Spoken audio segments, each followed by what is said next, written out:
ग प ग प ध प ध नि ध नि सा नि ध ग प ध नि ध प ग स नि ध प स बोलन लागी कोयलिया भ्रमर बन भ्रमित मधुमास आयो भ्रमर बन भ्रमित मधुमास आयो बोलन लागी कोयलिया बोलन लागी कोयलिया।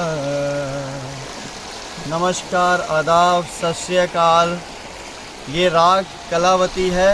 सा ग प ध नि सा नि ध ग प ग सा।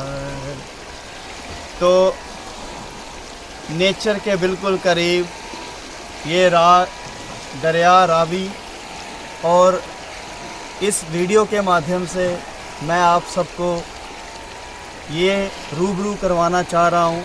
वैसे तो आप लोग गुनीजन लोग सब जानते हैं, नेचर, संगीत और अध्यात्म, इनका बहुत बहुत बहुत आपस में एक गहरा संबंध है। और संगीत एक अपने आप में बहुत बड़ा विज्ञान है, साइंस है।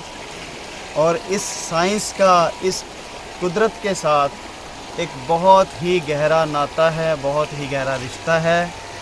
तो अक्सर जब मैं कभी कुदरत के पास जाता हूँ तो मेरी कोशिश रहती है कि मैं नेचर की गोद में, चाहे वो नदियाँ हों, पहाड़ हों, झरने हों, पेड़ हों, तो मेरी कोशिश रहती है कि मैं वहाँ पे संगीत का अभ्यास करूँ, क्योंकि एक प्योरिटी, एक शुद्धता हमारे वातावरण में, हमारी इस नेचर के पास, वो जो वाइब्रेशंस होती हैं, वो जो वाइब्स होती हैं, वो जो हमारे संगीत के साथ उसका मिलान होता है, मिलाप होता है, तो एक वाह कमाल, एक रूहानी संगीत जो कि क्रिएट होता है उस परमेश्वर के द्वारा।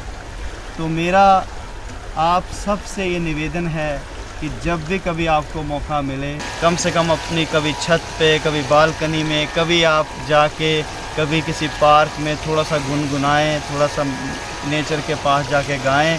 हाँ, जो प्रॉपर संगीत सीख रहे हैं, जो संगीत का अभ्यास कर रहे हैं, वो महीने में, 2 महीने में, 3 महीने में कभी ना कभी एक बार मौका निकाल के, चाहे अपने आसपास कोई जगह ढूंढ के कहीं ना कहीं जाके कुदरत के पास ज़रूर अभ्यास करिए। और आप देखिएगा कि क्या शुद्धता आपके संगीत में, आपके रियाज़ में, आपके प्रैक्टिस में, आपकी साधना में, क्या एक रूहानियत, एक कुदरत का जब आपको वरदान मिलता है तो उसके मज़े ही अलग हैं।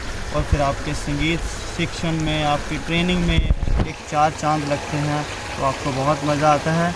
आपको नेचर के साथ जोड़कर संगीत की एक ट्रेनिंग, संगीत की प्रैक्टिस, अभ्यास, सूरज के चढ़ने के टाइम पे, मॉर्निंग में कैसे रियाज़ होना चाहिए, क्योंकि बहुत सारे राज हैं, टाइम की लिमिटेशंस होने की वजह से और कई सारी वजहों से वो आपको सीखने का मौका नहीं मिलता, हम लोग उससे अचूक रह जाते हैं। तो मेरी ये कोशिश रहेगी लोगों को संगीत के माध्यम से अध्यात्म और कुदरत के साथ जोड़ूं, ताकि इन तीनों का जो रिलेशन है, अध्यात्म, संगीत और ये कुदरत, इनका जो एक गहरा संबंध है, उसको मैं आगे और लोगों तक पहुंचाने का एक ज़रिया बनूं। और मेरी ये कोशिश जारी है।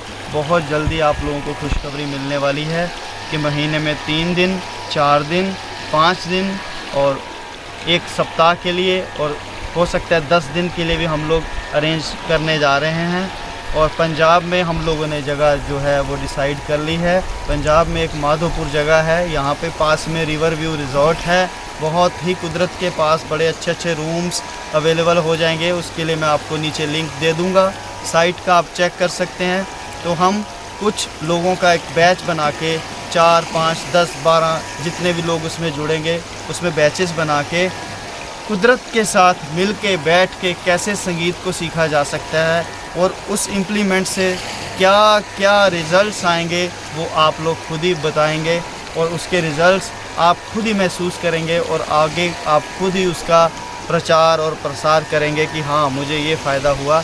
ये बहुत गहरे राज हैं जो मोस्टली टीचिंग में नहीं बताए जाते हैं। हाँ, कई ऐसे गुरु शिष्य परंपराएं हैं अभी भी भारत के अंदर जहाँ ये प्रॉपर ध्यान रख के गुरु अभी भी अपने शिष्यों को इस चीज़ से रूबरू करवा रहे हैं।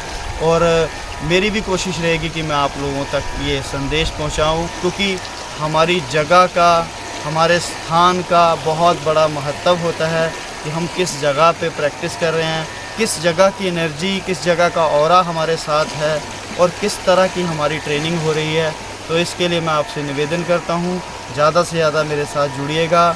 और अगर कोई आपकी क्वेरीज़ हों, कुछ डिटेल्स हों, तो मैंने नीचे नंबर दिया हुआ है और नंबर वीडियो के अंदर भी मेंशन है। आप उस पर मुझे कांटेक्ट करिए, कॉल करिए और हमारे साथ जुड़िए। बाकी की डिटेल्स आपको बहुत जल्दी डिस्क्रिप्शन में मिल जाएगी। शुक्रिया, धन्यवाद, नमस्कार।